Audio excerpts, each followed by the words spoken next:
nos habíamos hecho como un esquema. Este esquema un poco traduce lo que vamos a hacer cuando nos estamos enfrentando al paciente. Evaluar en búsqueda de las alteraciones funcionales, es decir, hacer un interrogatorio clínico al paciente de antecedentes, medicamentos, signos, síntomas por los que probablemente puede estar acudiendo a la consulta. O el paciente no tiene signos, síntomas, salvo que venga porque, o casualmente, o porque evidencia durante su ausencia, su aseo, por ejemplo, que suele ocurrir eso, que algo le está pasando. Hay una masa cervical que le llama la atención y ese puede ser el motivo de la consulta, no porque tenga astenia, adinamia, hipersomnia, no, porque venga claramente porque tenga una masa cervical. Entonces, eso va a constituir la alteración estructural por la que acude el paciente. Pero nosotros tenemos, aunque venga por una alteración estructural evidente, o sea, una masa cervical, nosotros tenemos la obligación de hacer una historia clínica completa en búsqueda de alteraciones funcionales asociadas o no a alteraciones estructurales. Entonces, al finalizar nuestra elaboración de nuestra historia clínica, tendremos la capacidad de decir, a mí me parece que este paciente no tiene disfunción tiroidea. Está funcionando bien su tiroides, porque no le encuentro esto, porque no hay esto, porque no hay otro, que es lo que vamos a revisar ahora. O por el contrario, decir, este paciente a mí me impresiona que tiene esto, por lo que pienso que puede estar hipertiroideo. O por lo menos tengo que descartar esa posibilidad. O lo contrario, hipotiroideo.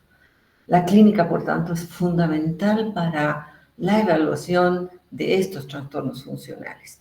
Y el laboratorio nos ayudará a confirmar. Yo les decía en la práctica esta mañana a los muchachos, a sus compañeros, la clínica es poderosa. O sea, no puede venir un laboratorio e imponernos un disturbio funcional tiroideo cuando el paciente, vamos a poner un ejemplo, el paciente no tiene taquicardia, no ha perdido peso, no tiene sudoración, y resulta que la T3 y la T4 están altas. Entonces, ¿dónde está la clínica que corrobore ese estado de hipertiroxinemia? No hay. La clínica es poderosa. O hago repetir esos laboratorios o cambio de laboratorio, ¿no? Porque para mí el elemento clínico va a ser fundamental. Lo mismo con las alteraciones estructurales. Ojo con esto, porque que yo no palpe tiroides, y ayer lo hemos dicho, es normal que no palpe tiroides. O que tenga una tiroiditis Hashimoto con atrofia tiroidea, no voy a palpar tiroides. Entonces, no necesariamente la alteración estructural de la tiroides la puedo palpar o visualizar, no necesariamente. Hay cosas súper evidentes y ayer veíamos la agenesia tiroides, un neonato con signos de sintomatología sugerente de que estamos con hipotiroidismo congénito, ¿no? Y ayer también hemos hablado de esta tiroides lingual, que generalmente se hace diagnóstico temprano en la primera infancia, o bocios de diferente tamaño y diferentes características. Ahí hemos visto un bocio difuso, bocio nodular, multinodular, etc. Y por supuesto, la gran evidencia, ya en el interrogatorio tiene que emerger el hecho de que diga la paciente, a mí me operaron de la glándula tiroidea y nosotros estamos viendo la cicatriz, que generalmente es una media hacia el tercio inferior de la región cervical, anterior e inferior de la región cervical. Entonces, lo primero que vamos a preguntar es eso, ¿no? Y una vez que hemos concluido ambos elementos en el interrogatorio, vamos a tener pues la capacidad de poner, ¿tiene bocio? ¿No tiene bocio? Por ahí no tiene bocio, le sacaron la glándula y resulta que está tomando hormona tiroidea en exceso y tiene hipertiroidismo iatrogénico. Todos estos elementos los vamos a asociar y vamos a hacer nuestra impresión diagnóstica. Podemos llegar a equivocarnos, Yo, nódulos de 0,5 centímetros en una glándula cuyo lóbulo tiene 3,5 centímetros, no puedo no tocarlo, salvo que esté en el istmo y sea una persona de estructura longilínea, con cuello delgado, lo puedo ver, esa del istmo. Pero si no, probablemente ni pueda ver si hay nódulos muy pequeños, ni los pueda palpar. Entonces, todas estas alternativas tenemos, todas estas posibles combinaciones e incluso más. Entonces, esto tenemos que hacer y basado en esto, pues en este caso, por ejemplo, pediré una ecografía tiroidea. Por supuesto pediré T3, T4, TSH, por supuesto que pediré porque clínicamente mi impresión hipertiroidea, ¿verdad? En este caso sí pido seguro, generalmente, este que estoy señalando concretamente, puede ser que yo no lo palpe, puede ser, y puede ser un hallazgo casual por otra causa. Vamos a revisar mañana un caso clínico de eso, que por otra causa llegaron a la región cervical y se enteraron que tenían nódulos tiroideos. Al interrogatorio clínico no tiene ninguna evidencia de disfunción tiroidea, entonces es un hallazgo incidental de nódulos tiroideos que no conforman bocio, no agrandan la glándula, son chiquititos, y la paciente está eutiroidea. Y si estos nódulos no tienen signos de malignidad, probablemente lo dejemos en observación y lo hagamos que vuelva en 6 meses y lo controlamos.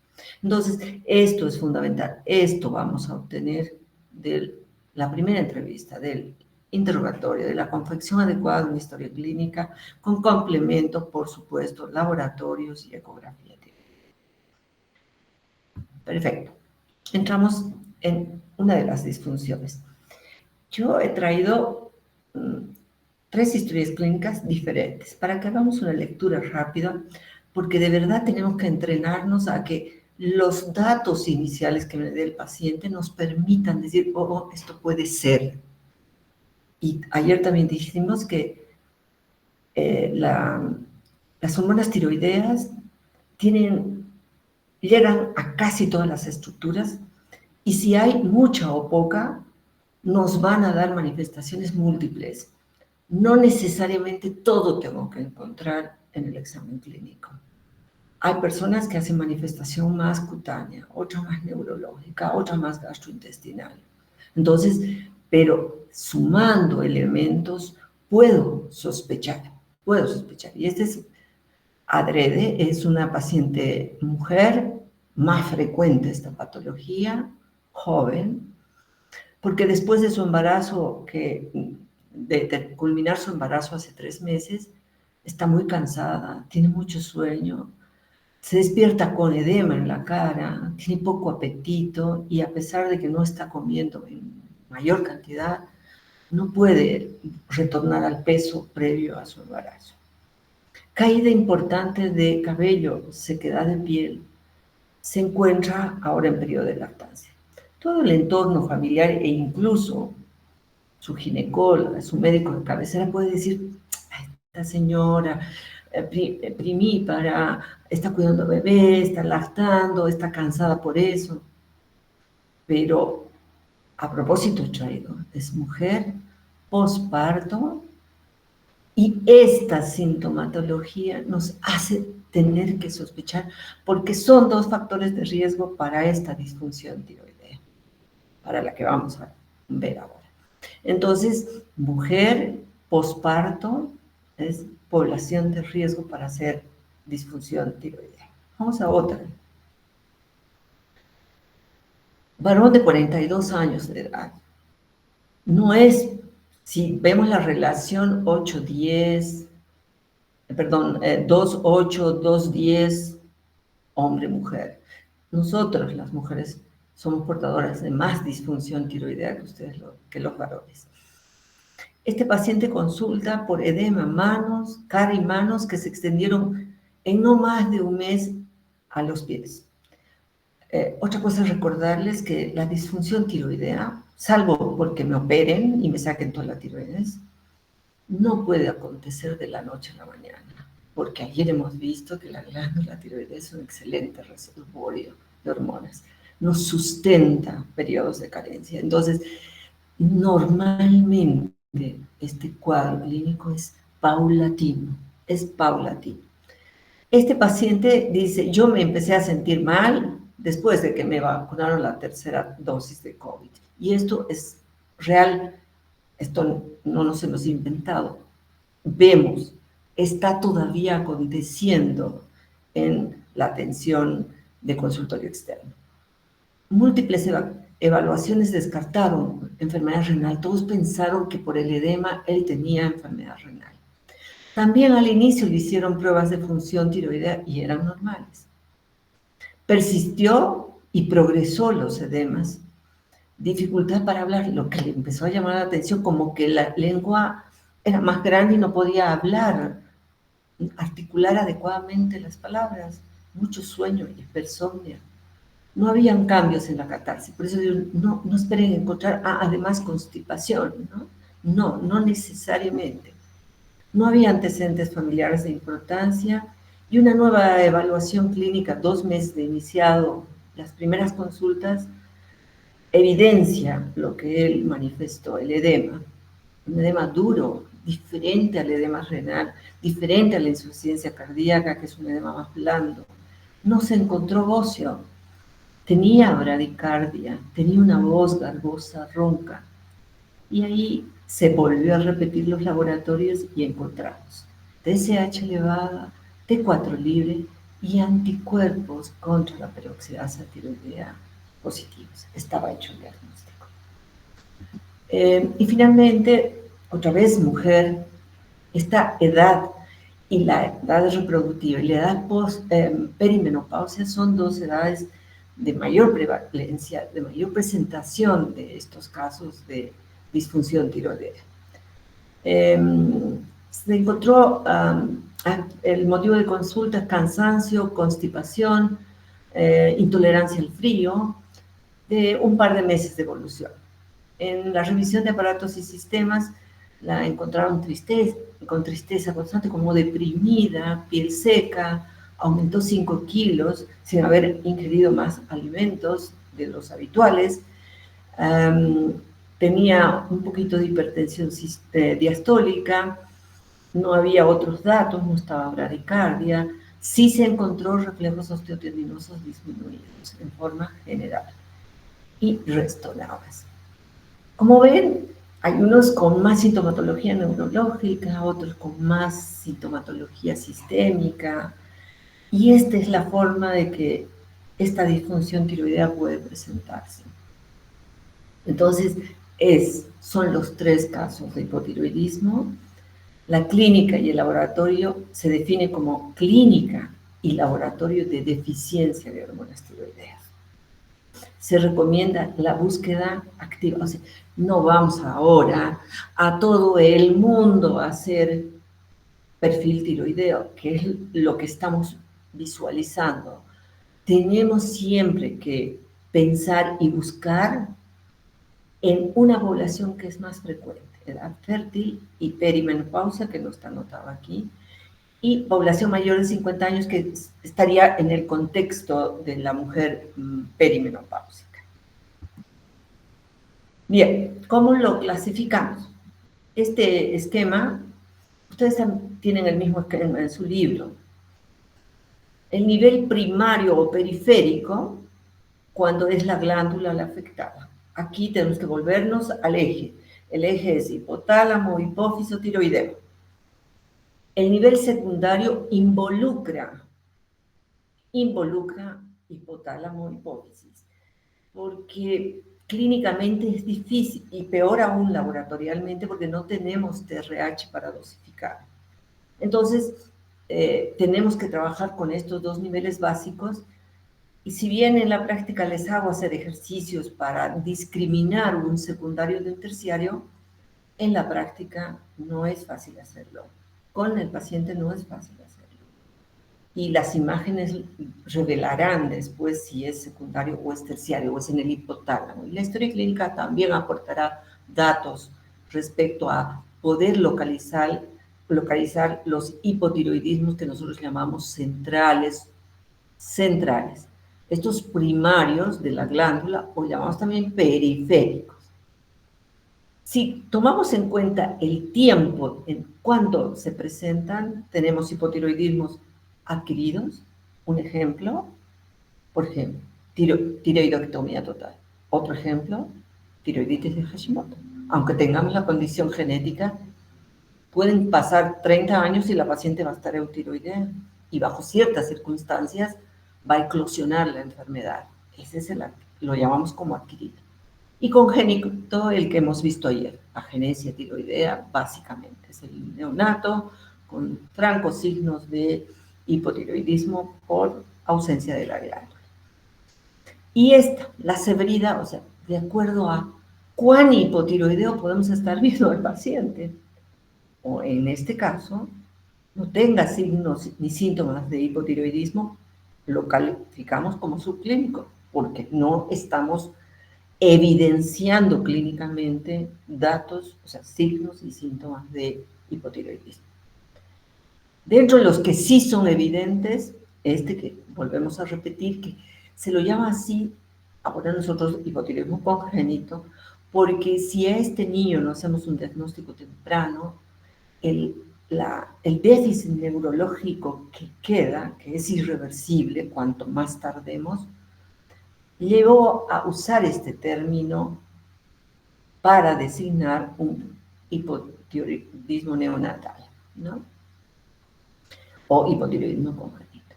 Mixedema, usamos ese término para el estado severo de hipotiroidismo.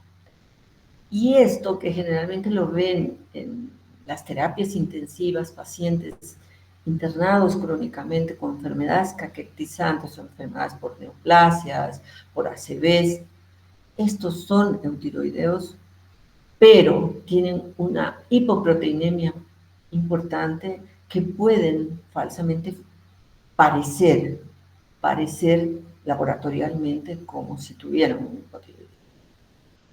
Entonces tomamos en cuenta esto: central, periférico, adquirido congénito. De las clínicas, el mixedema, que lo vemos cada vez menos, cada vez, por suerte, porque estamos pensando tal vez precozmente en la enfermedad y diagnosticamos más temprana en estadios clínicos no tan severos como este. Y esto sí, con relativa más frecuencia, y vamos a ver cuándo sospechar y cuándo medicar también un hipotiroidismo subclínico, ¿ya? Porque muchas veces, sobre todo en los adultos mayores, un hipotiroidismo subclínico muchas veces es vigilar, volver a ver al paciente y nada más. Bien, vamos a ir a los de nivel primario. Vamos a ver, cuando la glándula es la enferma, esta cicatriz es la habitual cicatriz de abordaje para una tiroidectomía.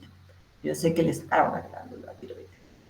Esta es una enfermedad de la que vamos a hablar un par de cosas más, porque hoy es considerada la enfermedad, la causa más frecuente de hipotiroidismo primario o hipotiroidismo periférico, como quieren llamar. No, esta es la causa. Pero no tenemos que olvidarnos que todavía hay algunos lugares del planeta, sobre todo en el África, que no tienen iodación de la sal, y vemos personas con bocios, se describen, no vemos, personas con bocios grandes e hipotiroidismo. No olvidarnos, sobre todo la amiodarona, es un antiarrítmico todavía muy utilizado que puede dar lugar a hipotiroidismo primario, afecta la captación, la síntesis de hormona tiroidea, captación yodo y síntesis de hormona tiroidea. Sin embargo, también la vamos a ver como causante de hipertiroidismo, porque su acción es dual, va a depender de un poco relacionado con la zona geográfica. Buen aporte de yodo suele producir hipertiroidismo, pero como nosotros no tenemos el mejor aporte de yodo, lo que solemos ver son hipofunciones de la glándula tiroidea por uso de amiodarona. Este es un centellograma, radioterapia localizada en la glándula tiroidea. Entonces, estas son tiroidectomía, tiroiditis de Hashimoto, déficit de sal, uso de ciertos medicamentos, radiación de la glándula tiroidea como causas de hipotiroidismos primarios. Les decía que vamos a hablar un par de cosas porque al ser la patología más frecuente porque ya no estamos considerados país, hace muchos años, el país deficiente de yodo en la sal que utilizamos. Entonces, esta para nosotros también es la causa más frecuente de hipotiroidismo. Es crónica, es progresiva. Yo no creo que alguien tenga hipotiroidismo de ayer para hoy día. Yo puedo tener una faringitis, puedo tener una diarrea, pero no una tiroiditis de Hashimoto de ayer a hoy día. La clínica es progresiva. Y como van a ver, yo puedo ver al paciente con un bocio de diferente magnitud, como hemos visto ayer. O puedo ver en la fase atrófica, en la fase fibrótica, donde la glándula ya se redujo en tamaño y no hay bocio. Por tanto, la tiroiditis de Hashimoto no es imperioso en su diagnóstico la presencia de bocio. Puedo ver en fase bociógena e inflamatoria, pero también puedo hacer el diagnóstico más adelante en fase atrófica. No es condición tener bocio para tener una tiroiditis de Hashimoto. En la patología de la enfermedad, vamos a tener primero una inflamación, destrucción, infiltración y fibrosis. Fibrosis puedo relacionarlo con esto, y la fase bociógena con la inflamación. Inflamación, infiltración. Estos son los cambios citológicos que suelen aparecer progresivamente, y la sustitución del tejido tiroideo de los folículos por tejido fibroso en la tiroiditis de Hashimoto. Como en la mayor parte de las enfermedades autoinmunes, hay que considerar un factor predisponente genético. Debemos siempre pensar que existe una población susceptible a este tipo de enfermedades, las autoinmunes, y hay para cada enfermedad, ya van a ver en diabetes tipo 1, en adrenalitis autoinmune, ya van a ver que existen factores ambientales que son inductores del despertar de esta enfermedad. Inductores, son facilitadores. Yo tengo una alteración genética que está relacionada con otras enfermedades autoinmunes, pero que además específicas, el polimorfismo del CTLA4 y el PTN222, son alteraciones genéticas que se asocian más frecuentemente al desarrollo de diabetes. Hay una población con alteraciones genéticas como es el DOM, la trisomía 21, el síndrome de Turner, que es 22X0, con ausencia de uno de los cromosomas X, que tienen mayor posibilidad de desarrollar esta tiroiditis. Por alguna razón, nosotros las mujeres se presenta con más frecuencia, y se cree, tanto mujeres en periodo posparto como aquí podríamos añadir mujeres perimenopáusicas, lo que nos hace pensar que tiene que haber una correlación con el cromosoma X. La genética no lo es todo, porque puedo tener una mutación inicial, y esto lo demuestra que en gemelos monocigóticos, la posibilidad que mi gemelo homocigótico tenga una enfermedad autoinmune igual que la mía, no supera la mitad de las posibilidades. Es decir, 50% sí, 50% puede que mi gemelo homocigótico no lo tenga. Y otra alteración genética también descrita es el gen que codifica la tiroglobulina. Esta es nuestra población: pacientes con enfermedades autoinmunes, mujeres, enfermedades cromosómicas como las que hemos mencionado, posparto y perimenopausia. Y estos son los inductores. Para cada enfermedad autoinmune parecen haber inductores un poco diferentes. Si yo voy de una población donde tengo un aporte como el nuestro, mediano, bajo, a un lugar donde hay gran aporte de yodo, ese pool excesivo que estoy recibiendo porque estoy viviendo ahora en una ciudad costera puede ser el causante. O porque me hayan dado me han hecho muchos estudios contrastados con yodos, que también podría ser un inductor de esta tiroiditis.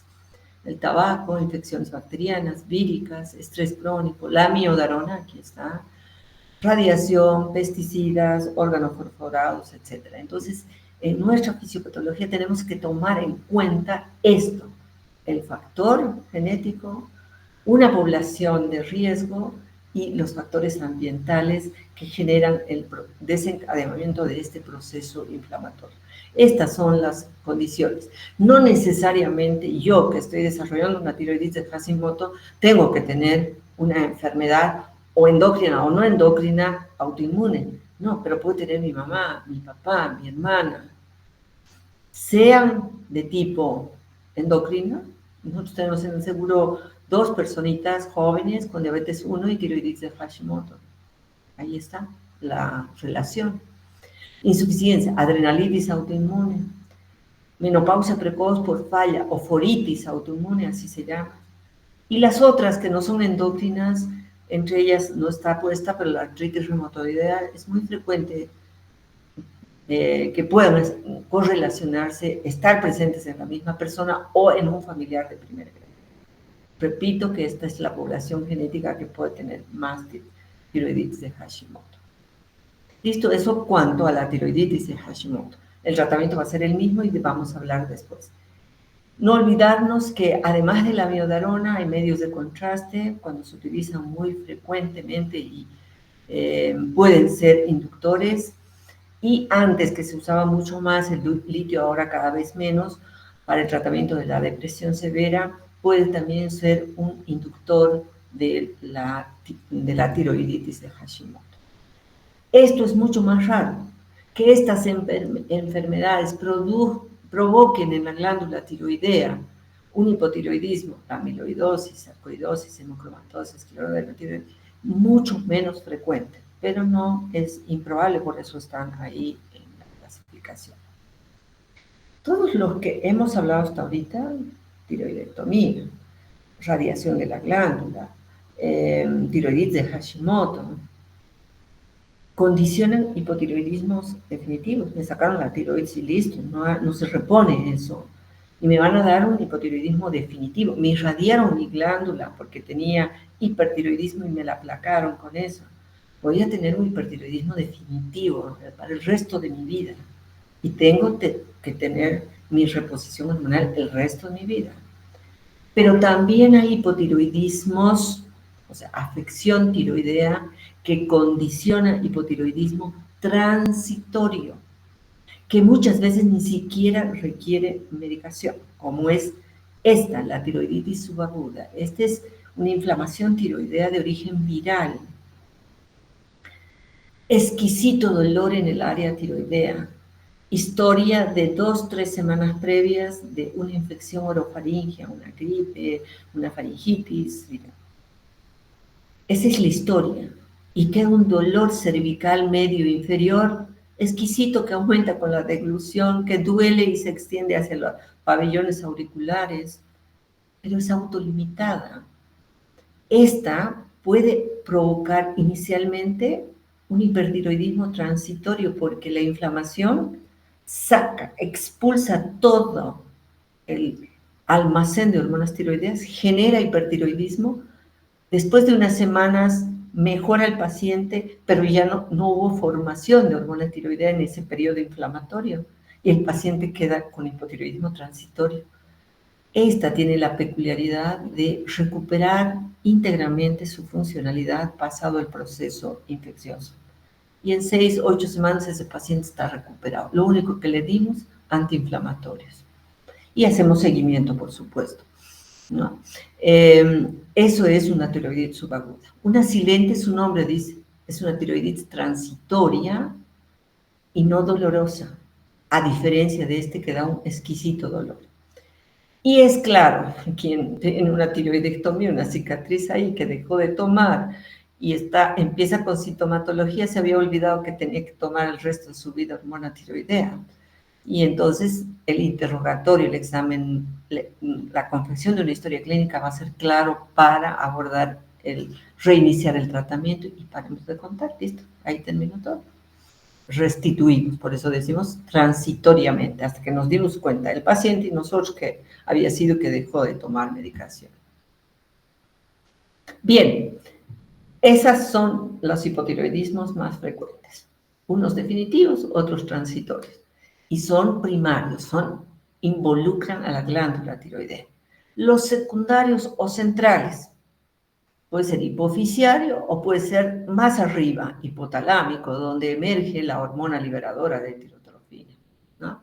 Ahí está. La causa, si yo tengo un tumor que está comprimiendo, no es funcionante, solo comprime, ocupa espacio y impide la producción. Si es hipofisiario, va a impedir la producción de TSH, hormona estimulante de la tiroides.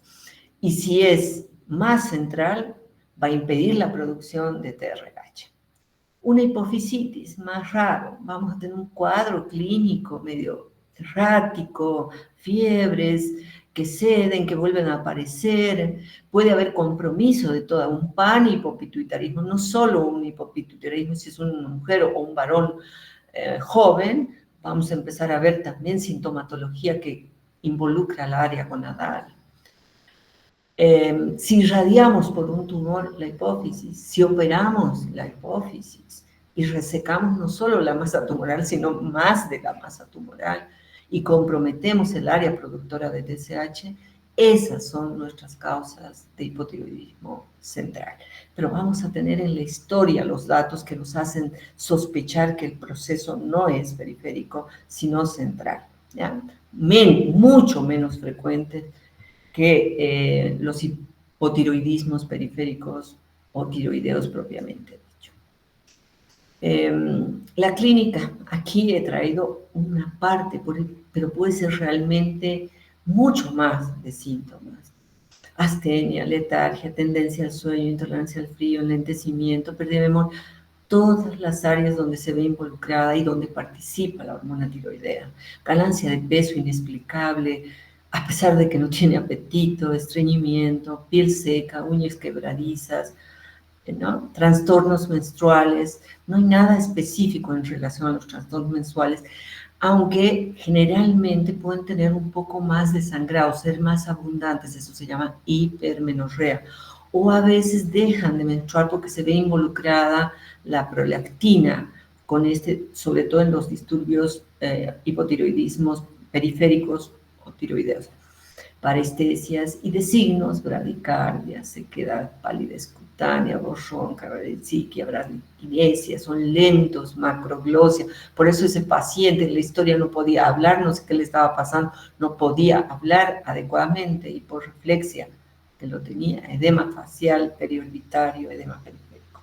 Entonces, esto es de lo más variado y no esperemos encontrar todos, pero tampoco vamos a la consulta, la paciente se me cae el pelo y se me cae, debo tener tiroides, no tiene otra cosa, no tiene otra cosa, revisamos frecuencia cardíaca bien, textura de la piel bien, no hay estreñimiento. Entonces, no solo por un síntoma, se cae el pelo. Ahora, si es una población de riesgo, es una paciente que tiene artritis reumatoidea, se le cae el pelo, revisar también ciertos medicamentos que puede estar usando para la artritis reumatoidea que pueden estar induciendo la caída de pelo, pero también sospechar que puede tener una tiroiditis de Hashimoto la paciente. Los laboratorios pueden acompañar al perfil tiroideo clásico de la enfermedad periférica, que es esta, puede acompañar un poco de hipoglucemia, anemia, hiperprolactinemia, hiponatremia, hipercolesterolemia. Acuérdense, cuando el compromiso es primario, no tengo producción de hormona tiroidea, no hay quien haga la inhibición de la TSH ni la TRH y esta, como está sana estructuralmente la hipófisis, se va acumulando, aumentando sus niveles séricos. Este es el patrón del hipotiroidismo primario. En cambio, del hipotiroidismo central, que yo les he dicho, no puedo llegar a discriminar con las hormonas solo un secundario de un terciario porque no se dosifica TRH. Pero todos los centrales van así, TSH disminuido, T3, T4 disminuido. Aquí es el problema, no tengo TSH, por tanto no puedo iniciar el proceso de síntesis porque la TSH es importante para incorporar a la célula folicular el yodo. Entonces es fundamental. Si no tengo TSH, no voy a poder estimular el inicio de la síntesis de hormona tiroidea. Y este es el patrón de los hipotiroidismos centrales. Dos palabras sobre este estado extremo de hipotiroidismo. Deterioro importante del estado mental. Tiene sobre todo en adultos mayores, generalmente cuando viven solos, mortalidad alta cuando estos pacientes entran en un estado mixedematoso severo en las unidades coronarias o en las terapias intensivas. Tienen una mortalidad alta, 30% es una mortalidad alta. Son mal pronóstico para el terapista que está encaminando con el equipo de endocrinólogos, esté encaminando el tratamiento de este paciente, son mal pronóstico que la hipotermia no ceda, la bradicardia no pueda salir de esta, y por supuesto, si es una adulta mayor, mayor la posibilidad de mortalidad. Hay factores desencadenantes. Ya les he dicho, la enfermedad no viene de la noche a la mañana. Si es un anciano abandonado, puede haber estado arrastrando el estado de hipotiroidismo varios meses, y cuando aparece una infección, una enfermedad cardiopulmonar, o se deshidrate por fiebre o por una gastroenteritis, se deshidrate, se descompense y entre en estado severo de hipotiroidismo. ¿Ya? El manejo es multidisciplinario, es difícil, son pacientes generalmente adultos mayores, se da hidrocortisona, no tenemos hormona tiroidea por vía endovenosa en nuestro medio, y lo que hacemos es por la sonda nasogástrica moliendo el comprimido, pero con el mayor cuidado, sobre todo si es un adulto mayor, ¿no? El tratamiento. Todos los hipotiroidismos, sean estos centrales o periféricos, el producto final es T3-T4. Y ayer les decía, normalmente damos T4 para que ese organismo solo lo convierte y utiliza lo que necesite. El tratamiento es levotiroxina sódica, y si bien acá y en sus libros dice en adultos jóvenes dar 1.8 microgramos kilo peso día, y en ancianos tener prudencia, empezar con dosis, aunque sea un hipotiroidismo severo, empezar con dosis paulatinas, lentamente progresivas. Yo soy del criterio que el hipotiroidismo se corrige de acuerdo a la persona. Yo puedo tener tiroiditis de Hashimoto autolimitadas y que han deteriorado un 50% de la masa tiroidea funcionante, y por tanto van a requerir dosis muy modestas de hormonas tiroideas de sustitución. Pero también puedo tener tiroiditis de Hashimoto que han destruido toda la masa tiroidea, no tiene producción de hormona tiroidea y tendrán que sustituirse con dosis altas de hormona tiroidea. Por eso es que pongo el hecho de que la sustitución es personal. Cada paciente va a requerir lo que necesite. Si la tiroidectomía es total, ni así podemos decir, todos los pacientes tiroidectomizados van a recibir 150 microgramos de hormona. Mentira.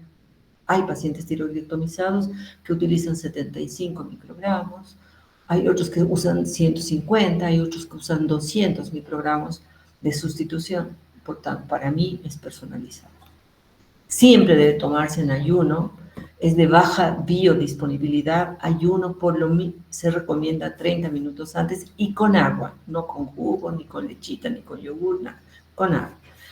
Hay que tomar en cuenta que no debe estar próximo a ciertos medicamentos, entre ellos anestésicos, sedantes, fenitoína, digoxina, warfarina, es decir, la toma del medicamento, la levotiroxina, no esté cerca o próximo a este tipo de medicamentos.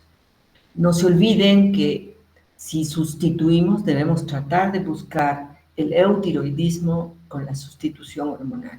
Es decir, llevar a nuestro paciente al equilibrio otra vez, al equilibrio, en este caso externo, con la hormona tiroidea, pero que nuestra hipófisis y nuestro hipotálamo puedan registrar la dosis adecuada y de esa manera restablecer el equilibrio que debe haber en el eje hipotálamo-hipófisis-tiroidea.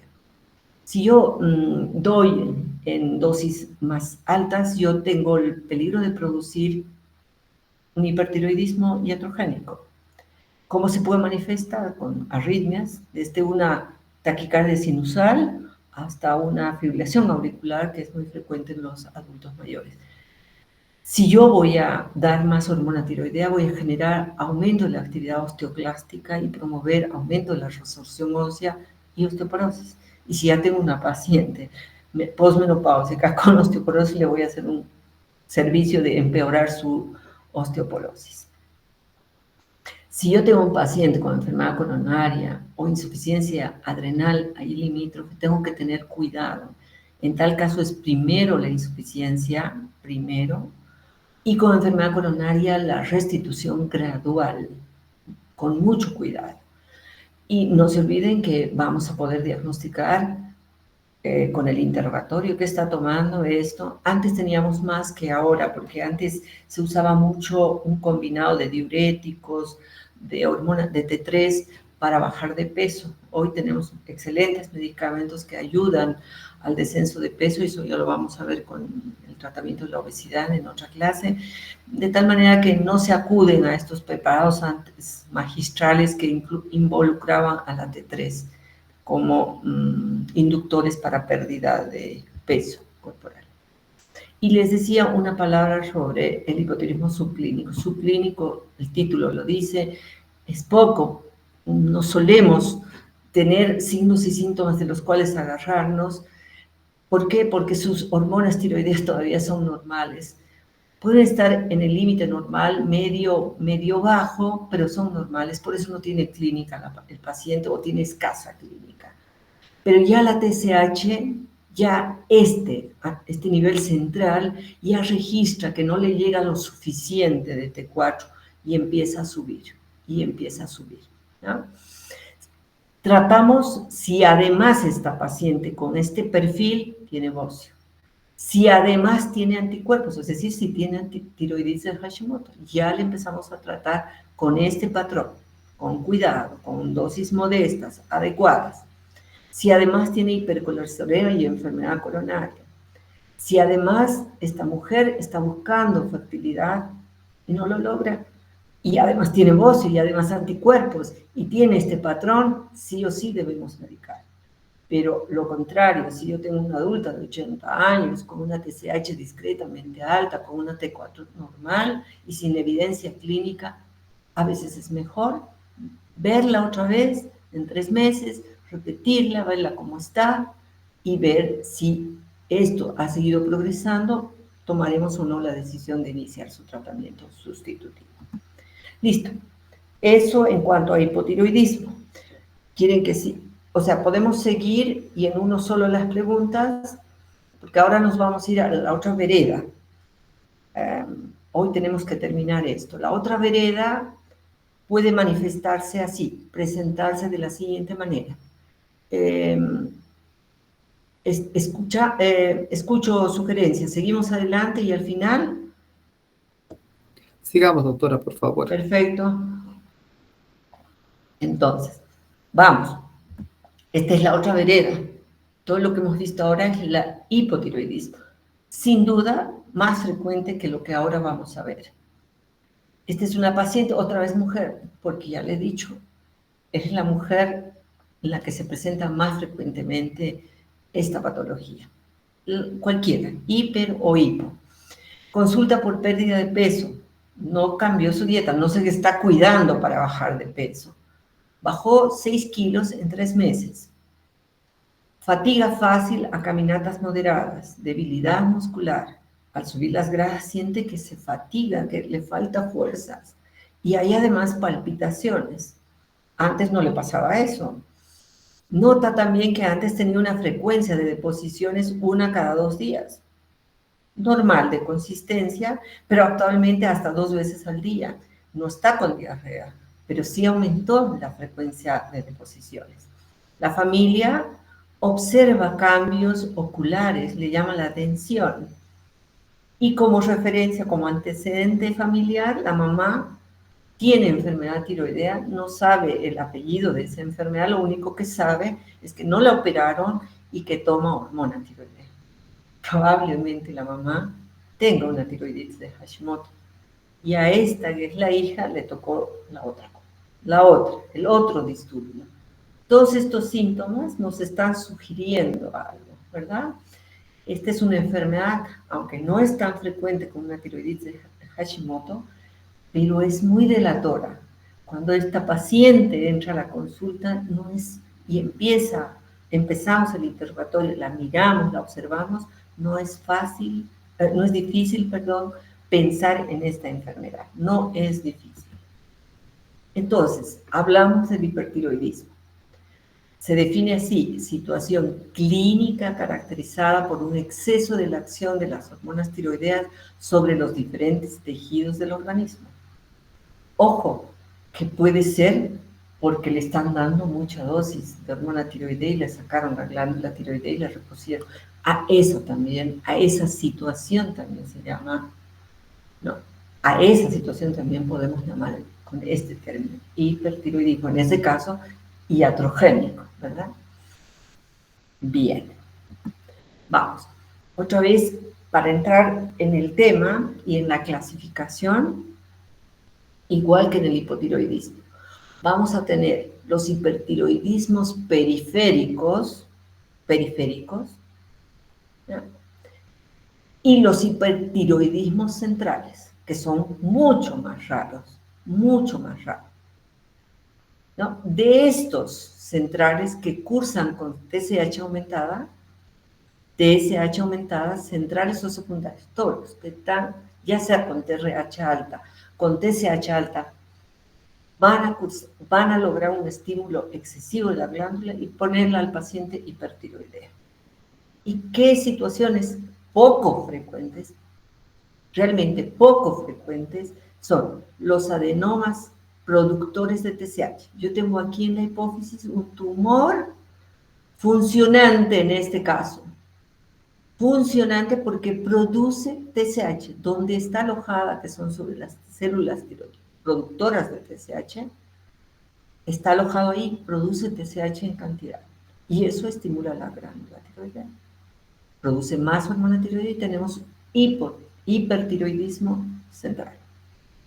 Mucho más raras, producción ectópica de TSH o resistencia hipoficiaria a la inhibición del hormona. Son patologías muy raras. Lo que tenemos que entender claramente es que podemos tener hipertiroidismos centrales o hipertiroidismos, los más frecuentes. Más del 90% de los hipertiroidismos están acá, en la glándula tiroidea, y cursan con TSH disminuida. Los centrales con TSH aumentada, porque tiene una producción autónoma de TSH o resistencia, en el caso de la resistencia hipoficiaria. En cambio, los hipertiroidismos periféricos o primarios cursan con TSH disminuida. ¿Por qué? Porque aquí se origina el problema. Mucha hormona tiroidea inhibe la TSH y probablemente también inhiba la TRH. Bueno, no tenemos la evidencia a través del laboratorio porque no se dosifica, pero son hipertiroidismos con TSH disminuido. Esta que se llama la flor, en primer lugar, bocio nodular, que es una mutación en el receptor TSH, y el multinodular con autonomía. Este también tiene autonomía de funcionamiento y estos también, uno o varios nódulos con autonomía de función. De esta nos vamos a dedicar, porque acabo de decir que el 90% de los casos de hipertiroidismo son por esta enfermedad de Graves. Algunas estadísticas dicen el 80%. Vamos. Entonces, otras causas con TSH disminuida. Hace un momento hablamos de la silente y de la subaguda, y les dije que transitoriamente, cuando se inicia la inflamación de esta glándula, todo el reservorio sale a la circulación así, como una esponja exprimida, y les ocasiona un hipertiroidismo transitorio de un par de semanas que solito se resuelve. Muy raras veces tenemos que darle un antitiroideo. tirotóxicos por yodo. Acuérdense que el yodo es el sustrato importante. Si yo doy a una glándula con determinada condición una cantidad de yodo, esa glándula inicialmente se va a bloquear porque le está llegando un montón, pero después va a organificar y producir gran cantidad de hormona tiroidea. Por administración, que ya lo hemos ido repitiendo, esa tiroidectomizada, que le doy cantidades sin revisar a la paciente, le doy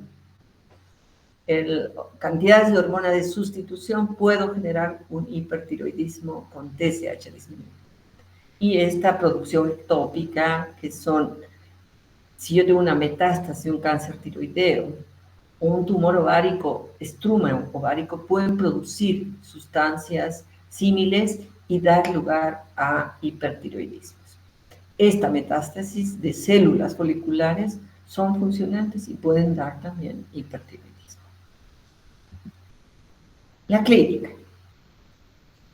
Toda la repercusión de un exceso de hormonas nos va a dar una signología y sintomatología muy exquisita como la que tenía la paciente del ejemplo. Debilidad, irritabilidad, nerviosismo, a lo contrario, no puede dormir, insomnio, piel caliente, húmeda, sudorosa, pelo fino, frágil, pérdida de peso a pesar de que comen bien, incluso más estos pacientes, lo contrario, intolerancia al calor. Hay algunos síntomas que tienen mucho valor diagnóstico. Intolerancia al calor. De ahí es que la mayoría de nuestros pacientes hipertiroideos son diagnosticados ahora, el próximo mes, noviembre, diciembre, cuando nuestras temperaturas regionales aumentan, empiezan a aparecer los pacientes pidiendo ser evaluados porque están intolerantes al calor. Lo pasan muy bien en invierno, nerviosismo, irritabilidad, fatigabilidad fácil. Y los signos de gran valor, pérdida de peso a pesar de polifagia. Sin embargo, se ha descrito con un porcentaje pequeño de los pacientes, como come mucho, pueden aumentar de peso, pero la mayoría pierde peso, taquicardia. Sí, la mayoría de nuestros pacientes tiene bocio y ahora van a ver eso. A diferencia de la tiroiditis de Hashimoto, que lo hemos dicho claramente, podemos estar diagnosticando en la fase bociógena, pero también podemos estar diagnosticando en la fase atrófica, donde no tocamos la glándula. Piel húmeda, caliente, aumento de la frecuencia de evacuación, y son personas inquietas, no se pueden quedar tranquilas en un lugar por un periodo prolongado. Y así como lo hemos hecho con la tiroiditis de Hashimoto como causa más frecuente de hipotiroidismo, lo hacemos con la enfermedad de Graves-Basedow, otra enfermedad autoinmune que tiene un patrón genético muy similar, simplemente con un comportamiento contrario a la tiroiditis de Hashimoto. Ahora vamos a ver cómo es la fisiopatología. Según esta diapositiva, el 80% de nuestros hipertiroidismos se deben a esta enfermedad. 5 veces más frecuente en mujeres que varones y la edad de presentación entre los 20 y 40 años. Más frecuente. No quiere decir que si emerge un chico de 14, 15 años no estemos pensando en la posibilidad. O lo contrario, un adulto de 50, 60 años también pueda llegar a tener, pero es poco frecuente. La más frecuente es 20 a 40 años, como muchas de las enfermedades autoinmunes, endocrinas y no endocrinas. En la etiopatogenia, base autoinmune, y esto es lo característico. Yo les decía que es poco probable no pensar en esta enfermedad cuando estamos viendo a esta paciente. Es poco probable. Esta oftalmopatía, sin ser severa, tiene oftalmopatía, este bocio difuso, que en este caso es un grado 2, ya lo hemos aprendido, es un grado 2, lo estamos viendo a simple inspección sin tener que pedirle que extienda el cuello. Esos son los elementos importantes, más todo el cortejo que va a una hipertiroxinemia, es decir, hipertiroidismo, taquicardia, temblor, piel húmeda, caliente, intolerancia al calor. Todo lo que podríamos encontrar como datos clínicos de esta paciente. Oftalmopatía, bocio y signos y síntomas de hipertiroidismo es nuestra triada clásica. Puede haber en un tercio de los pacientes una dermopatía, es una piel engrosada, medio enrojecida, como piel de naranja, se llama, en el tercio distal de ambas piernas, medio distal de ambas piernas, y en algunos pacientes por hiperflujo acropaquia, en algunos pacientes. Entonces, nuestra triada clásica es esto, ¿no? Hiperfunción tiroidea, bocio y oftalmopatía. Esa es la triada de una enfermedad de Graves-Basedow. Y los otros que pueden o no estar presentes. El bocio difuso. Esa es la característica, es toda la glándula. Ojo, ¿puedo yo tener la mala suerte o la mala suerte de la paciente de tener, además de Graves, un nódulo tiroideo? Sí, puede.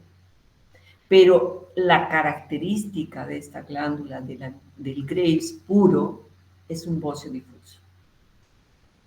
Es de estructura como abollonada, no conforma nódulos, es superficie irregular, muy elástica. Y cuando es grande, ayer repasábamos en semiología, podemos auscultar el soplo, ese hiperflujo de esta glándula. La oftalmopatía, que tiene un origen etiopatológico similar a esta enfermedad que afecta a la glándula tiroidea. Mirada fija, vamos a ver que hay diferentes formas de presentarse, desde una leve hasta una severa oftalmopatía. Y este puede no estar presente y tiene las características que hemos descrito. Esta es la fisiopatología. Una vez más, la base genética es muy similar, por eso en la historia clínica que hemos presentado tenemos una mamá con probable tiroiditis de Hashimoto, porque no la operaron y recibe hormonas tiroideas, y la hija con enfermedad de Graves-Basedow. Entonces, ¿por qué? Porque está ubicada la alteración en el mismo lugar. Y como todas estas enfermedades, hay desencadenantes. El tabaco, el estrés, algunas infecciones también son desencadenantes de estas enfermedades, de esta enfermedad en concreto. Entonces, ¿qué es lo que acontece? ¿Qué acontece? El gráfico lo dice todo, ¿no? Se activan los linfocitos T helper y producen interleuquinas que inflaman y producen de esta manera una inmunoglobulina tiroestimulante, mediada por linfocitos. Esta inmunoglobulina lo que hace es desplazar al receptor. No, o sea, este receptor de TSH tiene que ir, lo desplaza, y esta inmunoglobulina es la que va a ir y provocar el estímulo en la glándula tiroidea. Este gráfico lo resume así. Esto en condiciones normales. La TSH llega a un receptor de TSH, esto en condiciones normales va a facilitar la síntesis de hormonas tiroideas en condiciones normales. Pero no, esta TSH es desplazada por esta inmunoglobulina y empieza a generar en el tejido hiperplasia, por eso hay bocio, y aumento de la producción, estimulando la producción de hormonas tiroideas. Entonces, esto es lo que acontece en esta enfermedad, con un trasfondo de susceptibilidad genética, con factores ambientales que generan esta inmunoglobulina que desplaza a la TSH y genera el estímulo de la glándula. Les decía que el origen etiopatogénico de la oftalmopatía es símil, hay una infiltración y edema periorbitario y retroorbitario que puede ocasionar todas estas signos, sintomatologías a nivel de la cavidad orbitaria, unas más y otras menos. Por eso es que algunos oftalmólogos los clasifican en oftalmopatías infiltrantes y no infiltrantes. Desde apenas signos de retracción hasta pérdida de la visión y afección por la severa proptosis, que es en esta foto, y tracción del nervio óptico que puede llegar a la ceguera del paciente. Les decía que los oftalmólogos y nosotros en la parte clínica decimos estamos ante una oftalmopatía no infiltrativa, sí, retracción palpebral, leve proptosis, un poco de inyección conjuntival, que suele mejorar conforme mejora el hipertiroidismo. En cambio, estas oftalmopatías infiltrativas mejora el hipertiroidismo con el tratamiento antitiroideo y nada. A pesar que el paciente clínicamente está mucho mejor del hipertiroidismo, sigue su curso. Y ahí necesitamos el equipo, trabajar en forma multidisciplinaria, tratamientos con corticoides sistémicos, locales, porque puede la paciente perder la visión.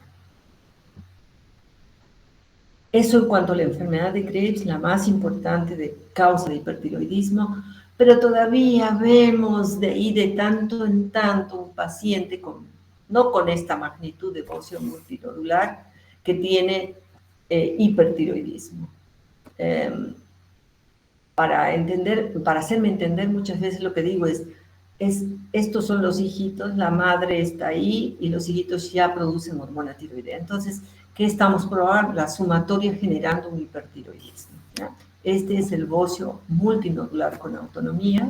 Aquí está en la captación, estas zonas rojas están zonas están captando el trazador y reflejando zonas de hiperfunción tiroidea. Varios genéticos, varios factores causantes, está involucrado, dicen, el yodo, pero nada en concreto como decir, ya, esta es la causa básica. Y esta es el nodular tóxico. Aquí sí está descrito alteraciones mutaciones en el receptor de TSH y este nódulo tiene autonomía, ahí están viendo en la gammagrafía que tiene, concentra todo el radio, se lo come todo el radiotrazador porque está hiperfuncionando ese nódulo. Este nódulo puede ser palpable, visible, dependiendo del tamaño, ¿no? Y todos estos, Graves' Basedow, multinodular tóxico o enfermedad de Plumel, nodular tóxico, cursan con TSH suprimida, T3, T4 aumentada. Una palabrita sobre el apático, que es adulto mayor con síntomas no importantes de hipertiroidismo. Normalmente son atendidos en la emergencia con una fibrilación o insuficiencia cardíaca y que es la forma en que cuando tengo un adulto mayor con FA o insuficiencia cardíaca, debo hacer un perfil tiroideo para descartar que estemos ante un hipertiroidismo apático, porque no nos da toda la clínica florida que nos da el hipertiroidismo que acabamos de ver. Y la facticia es la que está causada por hormonas tiroideas, que les he dicho que antes se utilizaban mucho más que actualmente. El diagnóstico, si yo sospecho de Graves, yo necesito anticuerpo contra el receptor de TSH para el diagnóstico etiológico confirmatorio, T3, T4 elevadas, TSH inhibida cuando tengo todo este componente y es un Graves, ¿no? Si no es un Graves, yo voy a tener T3, T4 elevadas, TSH inhibida cuando son periféricas, es decir, la glándula la afectada. Hoy por hoy no acudimos para nuestro diagnóstico e inicio del tratamiento a la gammagrafía tiroidea.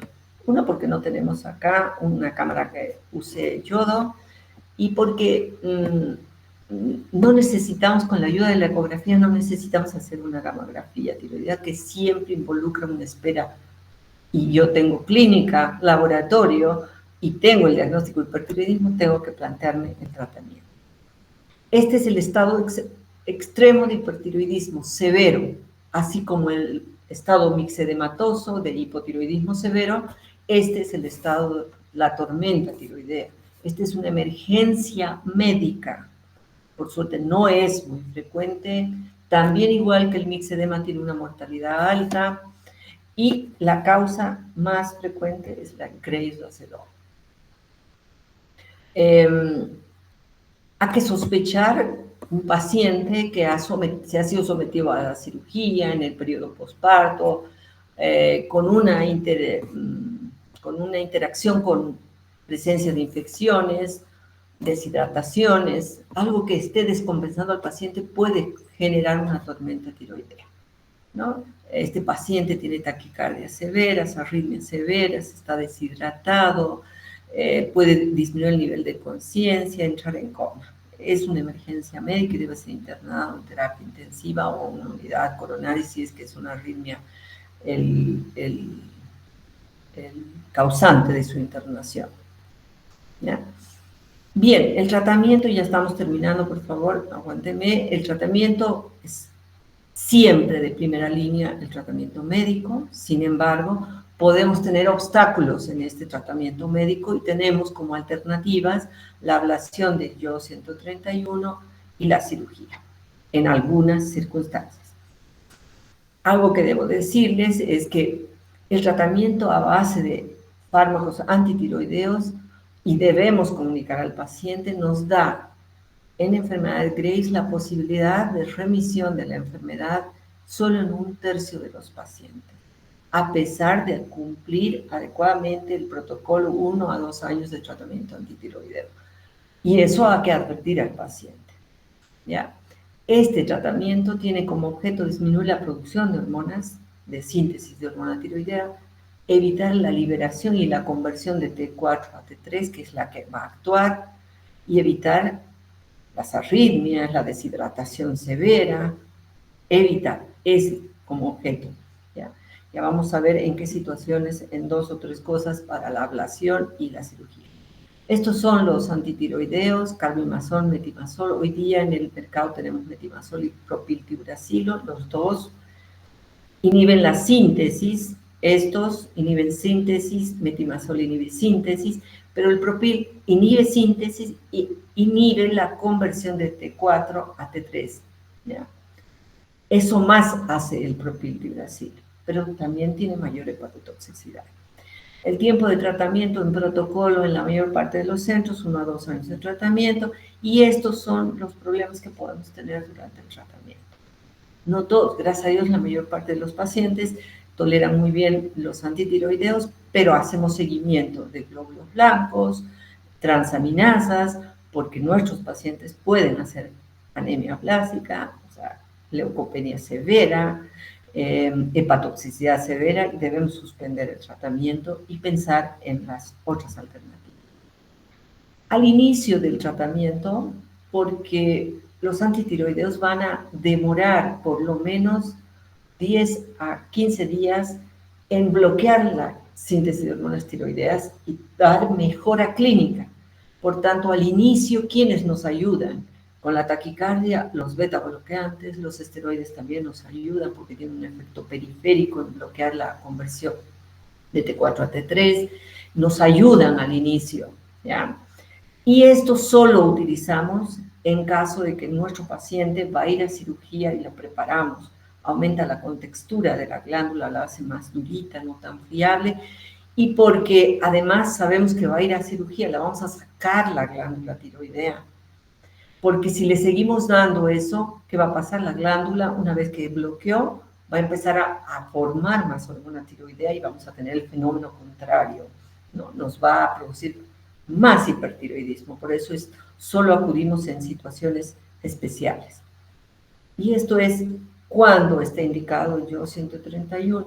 Ahí está claro, recidiva. Es un paciente que no tenemos hipertiroideo, hemos terminado el protocolo 1 o 2 años y otra vez a los pocos meses que hemos suspendido está otra vez hipertiroideo, o aquel que abandona las tabletas fácilmente, se sienta mejor y abandona, no hace el seguimiento adecuado.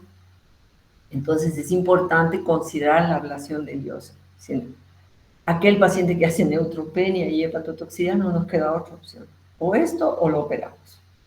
El yodo 131, ojo, cuidado, está contraindicado en embarazo, lactancia, y hay que tener mucho cuidado en oftalmopatías, esas proliferadas, esas muy agresivas, hay que tener mucho cuidado también con el yodo, empeora. ¿Cómo actúa? Este material radioactivo es captado y organificado por la glándula, provocando una intensa tiroiditis seguida de fibrosis y atrofia de la glándula. ¿Puede? No puede. Yo dijera acá, la mayoría de nuestros pacientes que van a dosis de ablación con yodo 131 terminan hipotiroideo. La mayoría, un pequeño porcentaje, requiere una segunda dosis y un pequeño porcentaje, menos del 5%, queda eutiroideo. Más del 90% de nuestros pacientes que reciben, y eso también hay que advertir al paciente, que va a usar probablemente después de la ablación hormona tiroidea de por vida. Cirugía está destinada a ciertos casos, bocios de gran tamaño, jóvenes que tienen un bocio multinodular o nodular tóxico, ¿no?, pero de gran tamaño. Alternativa al tratamiento cuando fracasa el tratamiento médico o efectos colaterales o incumplimiento terapéutico. Pero para esto lo tenemos aliado radioactivo, salvo que nuestro paciente tenga una oftalmopatía muy severa. Tiroidectomía total.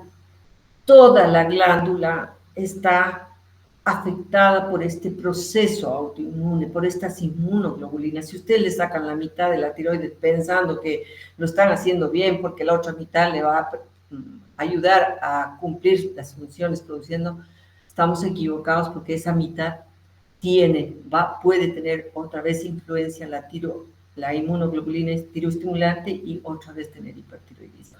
Por tanto, se recomienda en la enfermedad de Graves que sea una tiroidectomía casi total, casi total. Por supuesto, en el bocio multinodular sacaremos toda la glándula comprometida por los nódulos, y en el bocio nodular uninodular la nodulectomía o la hemitiroidectomía. ¿Ya? Eso es, creo, todo, chicos. Si tienen alguna pregunta, estoy aquí.